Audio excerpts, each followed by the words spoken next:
নেত্রকোনা সদরের ভাষাপাড়া গ্রামে জঙ্গি আস্তানা সন্দেহে একটি মাছের খামার ঘিরে রেখেছে পুলিশ।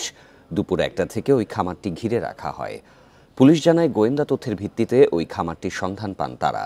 বিকেলে খামারের ভেতরে থাকা বাড়িতে জঙ্গিদের আটকে অভিযান শুরু করে ময়মনসিংহ থেকে আসা anti terrorism unit.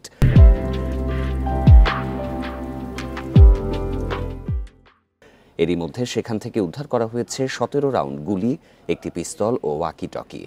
Anti terrorism ইউনিটের অতিরিক্ত ডিআইজি জানান, এটি জঙ্গিদের প্রশিক্ষণ কেন্দ্র হিসেবে ব্যবহৃত হতো। অভিযানের বিষয়টি টের পেয়ে সেখান থেকে পালিয়ে যান জঙ্গিরা। ঢাকা থেকে আসা বম ডিসপোজাল ইউনিট ওই খামারে অভিযান চালাবে বলে জানান পুলিশ সুপার।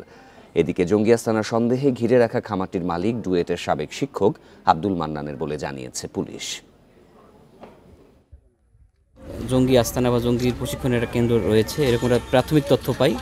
তার ভিত্তিতে আমরা অনেকদিন থেকে কাজ করার ভিত্তিতে গতকালকে রাতে আমরা মোটামুটি কনফার্ম হই এই এলাকাটার, এবং তার ভিত্তিতে আমাদের যে সদর থানার পুলিশ সদস্যরা তারা অভিযান পরিচালনা করে। অভিযানের পরিচালনা আপনারা জেনেছেন ইতিমধ্যে যে আমরা একটি বিদেশি পিস্তল, 17 রাউন্ড গুলি, তাজা গুলি, এর সাথে প্রশিক্ষণের বিভিন্ন সামগ্রী উদ্ধার করি।